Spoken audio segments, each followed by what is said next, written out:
आप तो हमेशा अच्छे कर्म करते हैं, लेकिन आपको उसका फल क्यों नहीं मिलता है? ये हुई एक बात।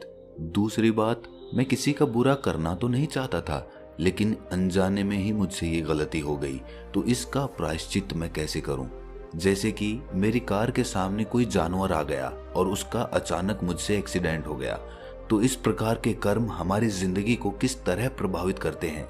ये सवाल हम सब के मन में उठता होगा, लेकिन इसका जवाब हमें आज तक नहीं मिला होगा। भले ही हम अपने आप को कितना भी समझदार कह लें, लेकिन कर्मों के बारे में अभी तक भी हमें कोई स्पष्टता नहीं है। भगवत गीता का एक बहुत ही प्रसिद्ध श्लोक है कि जैसा कर्म करोगे वैसा ही फल पाओगे। लेकिन अगर ये सत्य है तो हमें हमारे अच्छे कर्मों का फल क्यों नहीं मिलता? आज मैं आपको कर्म के बारे में कुछ ऐसे सूत्र बताने वाला हूँ जिससे आपको एक स्पष्टता मिलेगी। इससे पहले कि हम सूत्रों को समझना शुरू करें, इस चैनल को सब्सक्राइब जरूर कर लें, क्योंकि इस चैनल में आपको बहुत ही ज्ञानवर्धक ज्ञान मिलता है। पहला सूत्र आपने बहुत बार सुना होगा, लेकिन आज आप उस सूत्र को पूरी तरह से समझ जाएंगे। पहला सूत्र है, कर्म करो, फल की चिंता मत करो। अगर आप कर्मों का हिसाब लगाने बैठेंगे तो आप कभी समझ ही नहीं पाएंगे कि आपको जो मिला है वो आपके किस अच्छे कर्म का परिणाम है, या फिर आपके साथ कुछ गलत हुआ है तो वो आपके किस बुरे कर्म का परिणाम है।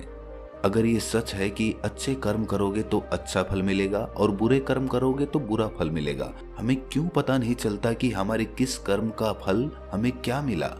इस शंका को दूर करने के लिए हमने एक विश्लेषण किया।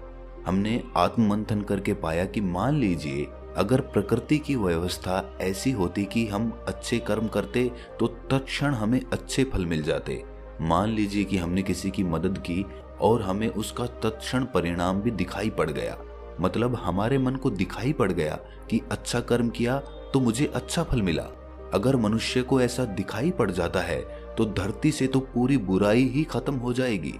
फिर कौन बुरे कर्म करेगा जब उसे दिखाई पड़ जाएगा कि बुरे कर्म का क्या नतीजा होता है? चलिए अब इसी बात को और गहराई से समझते हैं।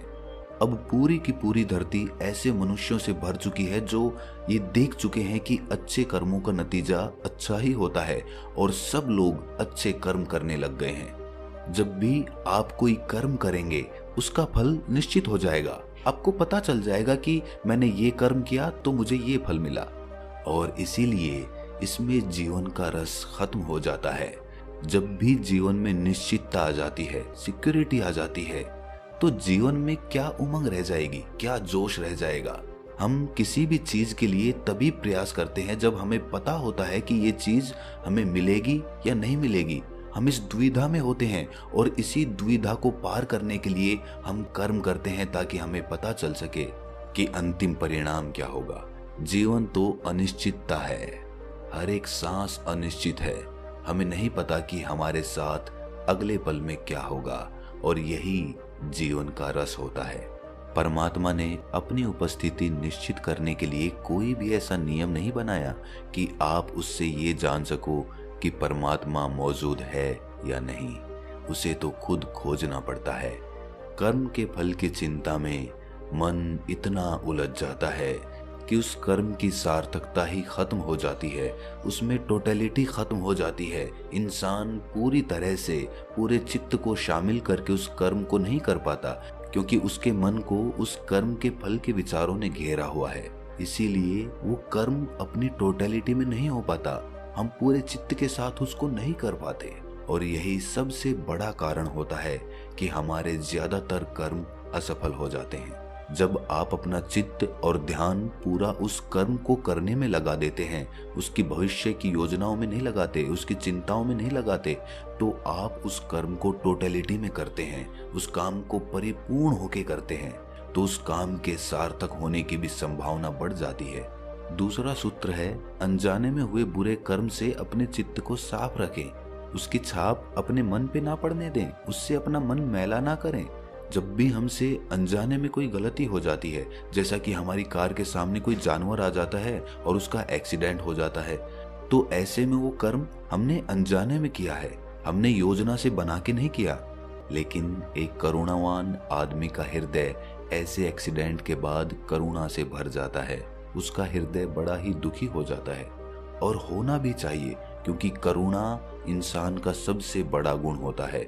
जिस इंसान में करुणा का भाव नहीं है, उसने परमात्मा की तरफ अपना पहला कदम भी नहीं बढ़ाया। लेकिन ये तो अलग बात हो गई। हमारा मुद्दा है कि जब उस करुणावान आदमी के हृदय में उस जानवर के प्रति करुणा पैदा होती है, तो उसके हृदय को बड़ा दुख पहुंचता है, बड़ी ठेस पहुंचती है। लेकिन ये समझने योग्य बात होती है कि वो कर्म हमसे अनजाने में ही हुआ है, इसीलिए उसके प्रति हमें इतना दुखी होने की आवश्यकता नहीं है। ऐसे एक्सीडेंट को हम जीवन भर अपने चित्त से बांध कर नहीं रख सकते। ऐसे में हम अपने आप को पापी कहकर पापी नहीं समझ सकते, क्योंकि ये सब परमात्मा भी देख रहा होता है कि इस कर्म में आपकी कोई गलती नहीं थी, वो अनजाने में ही हो गया।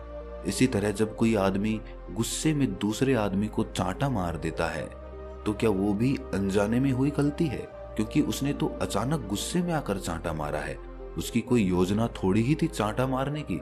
तो चांटा मारने का कर्म भी क्या अनजाने में हुआ है? और ऐसे कर्म का आपको क्या फल मिलेगा, कभी सोचा है आपने? तो इसका जवाब है कि ये कर्म हमसे अनजाने में नहीं हुआ, ये हमने जानबूझकर किया है, ये हमने आवेश में आकर किया है। अगर हम होश में ये कर्म कर रहे होते तो हमें पता होता कि हम क्या कर्म कर रहे हैं, लेकिन उस वक्त हम अपना होश खो बैठे, हम भावनाओं में बह गए और हमने ये कदम उठाया। तो ऐसे कर्म को कभी भी अनजाने में हुआ कर्म मत समझना, और इसका फल भी आपको भोगना ही पड़ेगा।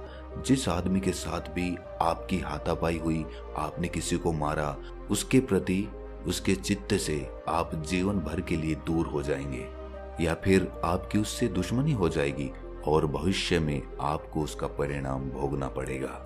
जो लोग जानबूझकर दूसरों को हानि पहुंचाते हैं, वो भले ही आज सुख से अपना जीवन जी रहे हों, लेकिन भविष्य में कभी ना कभी उन्हें अपने कर्मों का भोग पूरा करना ही होगा।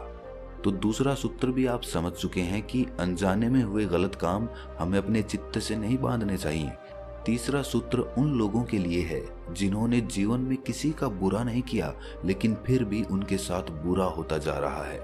धार्मिक हिंदू ग्रंथों में लिखा हुआ है कि मनुष्य मरने के बाद दूसरा जन्म ले लेता है, और इस कर्म के जो कर्म होते हैं वो हमें अगले जन्म में भी भोगने पड़ते हैं। लेकिन एक बार किसी काम के लिए जब हम अपना कर्म भोग पूरा कर लेते हैं, तो हमारा वो बुरा कर्म हमेशा के लिए कट जाता है और हम आध्यात्मिक तौर पे आगे बढ़ जाते हैं। हिंदू ग्रंथों में कहा गया है कि मनुष्य को मुक्ति के लिए 10 लाख वर्षों तक जन्म लेते रहना पड़ेगा, और जब तक हमारे सारे कर्म कट नहीं जाते तब तक हमारे लिए कोई मुक्ति नहीं है। ये मैं नहीं कहता, ये धार्मिक हिंदू ग्रंथों का कहना है। ये सच है या नहीं, इस बात पर चर्चा करना बेवकूफ़ी होगी, लेकिन एक शिक्षा जो हम इन ग्रंथों से ले सकते हैं वो ये है कि अगर ऐसा है कि हमें अपने पिछले जन्मों के कर्म इस जन्म में भोगने पड़ रहे हैं, तो हम अपने चित्त को ये समझाकर शांत कर सकते हैं, ये दुविधा दूर कर सकते हैं कि हमारे साथ अच्छे कर्म करते हुए भी बुरा क्यों हो रहा है। अब हमें पता है कि हमें पिछले जन्मों के कर्म इस जन्म में भोगने पड़ रहे हैं, तो ये इस जन्म के कर्म नहीं है, ये पिछले जन्मों का है, और जो हम अभी कर रहे हैं उसका परिणाम हमें भविष्य में मिलेगा।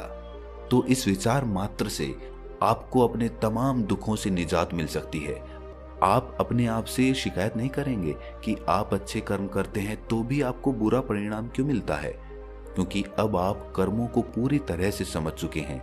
आखिर में एक बात कहना चाहता हूँ कि जो भी कर्म करो उसे पूरे होश में करो, उसे पूरे जागरूक होकर करो, तभी वो काम सफल हो पाएगा। उस काम के सफल होने की संभावनाएं बढ़ जाएंगी।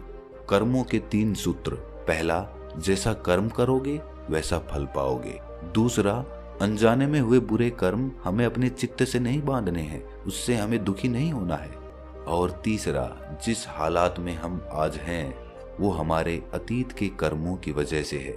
तो दोस्तों, कैसा लगा ये वक्तव्य आपको? कमेंट सेक्शन में ज़रूर बताना, और आपको कर्मों के बारे में कोई भी सवाल हो तो कमेंट सेक्शन में ज़रूर पूछना। तो मिलते हैं अगली कहानी में, तब तक के लिए अपना ख्याल रखें।